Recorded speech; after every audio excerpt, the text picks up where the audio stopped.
Members of the media, we would like to open the floor for the questions. Kindly raise your hands if you have questions. We have a mic right there.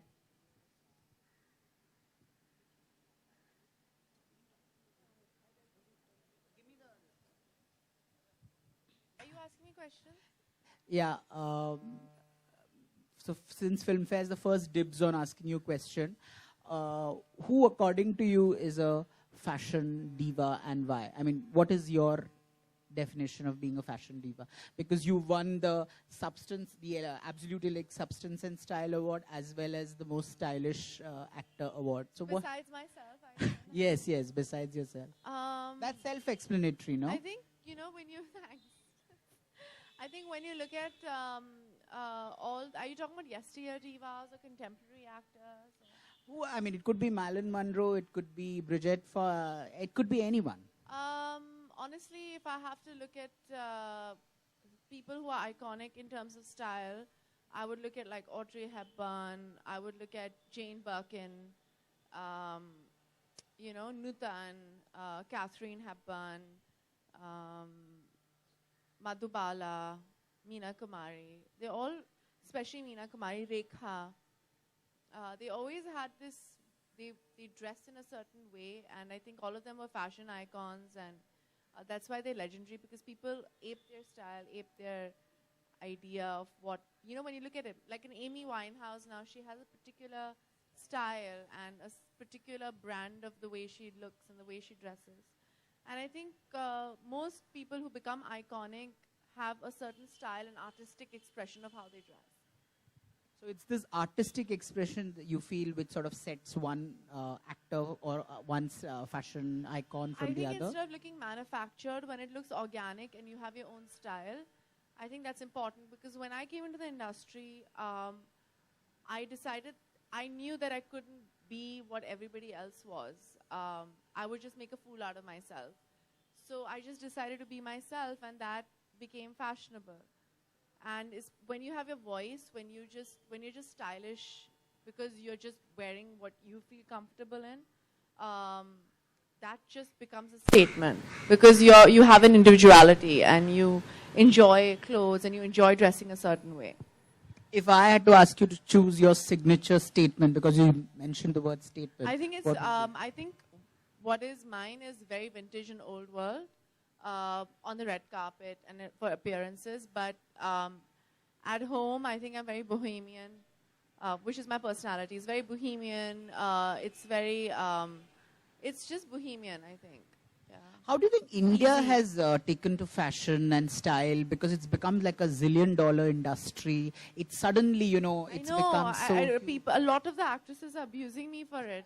They always call... I remember one actress, a very, very big actress actually, telling me, Sonam, why did you do this?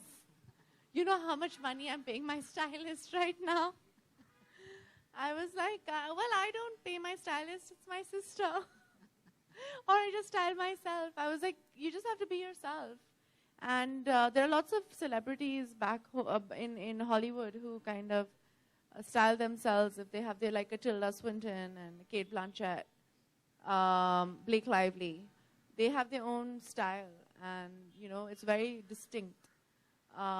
So I think that's what it is. But because as movie stars, we have such a huge say in what the market is going to be like, whether it's in movies, whether it's the ads. That's what we get. It's movies and cricket, right, in India. So we've all started dressing a certain way and started wearing makeup and stuff like that. So I think that's where the industry has grown, right? Yeah. We fortunately or unfortunately, in good ways and bad ways, set trends. So we have to be very careful of what we do and what we say. Talking of distinctive or distinct, another thing is Nirja. So, I mean, every actor has a process when they do a role, when they work in... how was the Nirja? Like, did you have to break yourself down completely? How was the Nirja process? I don't know if it's a bit... I don't want to self-promote or give myself any importance. So I think it's just important to talk about Nirja herself. my process into getting into the role and stuff like that, I think is irrelevant. I don't want to self-grandize, in any way. So all that is completely irrelevant.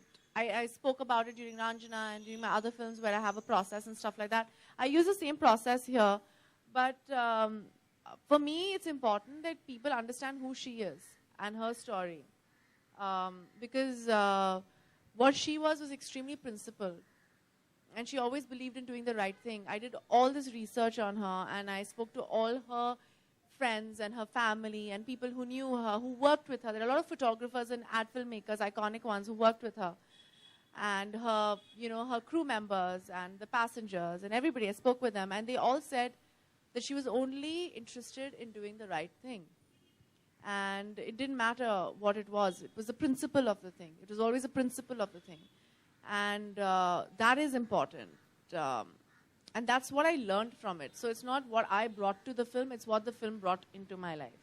What I learned was I was basically on shaky ground for a couple of years. I've always been known to be someone, I think, who has an opinion, who says the right thing, who always wants to do the right thing.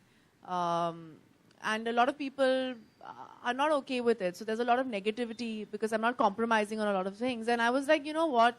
I'm getting backlash for being who I am anyway. I might as well become this person. But then this film came at the right time. And it taught me that a girl who was only 23 years old, she did this. She faced fear.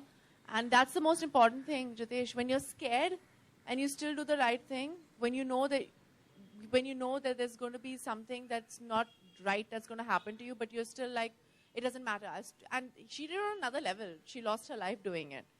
But it's a silly thing. Like, for example, going on Twitter and standing up for the right side.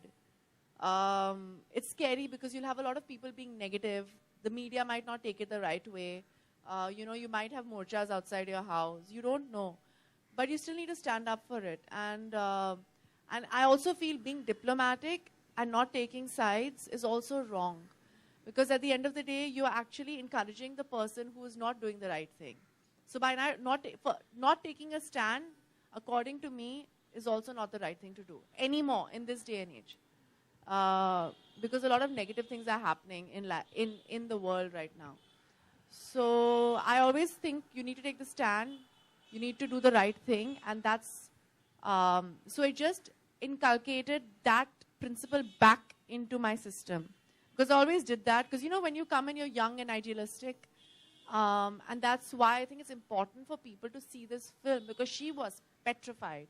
Anybody you ask in the plane, they were like, she was literally shaking and scared, but she always tried to do the right thing at that point. And so it was her fear versus courage, and her courage took over, which I did in real life. And that's why it makes that's why people are reacting to it the way it is, because it's a biopic, it's Neerja, it's got me starring in it, it's not a big commercial film, and suddenly people are like, it's loving the promo is because people want to be this person. Yeah. What a lovely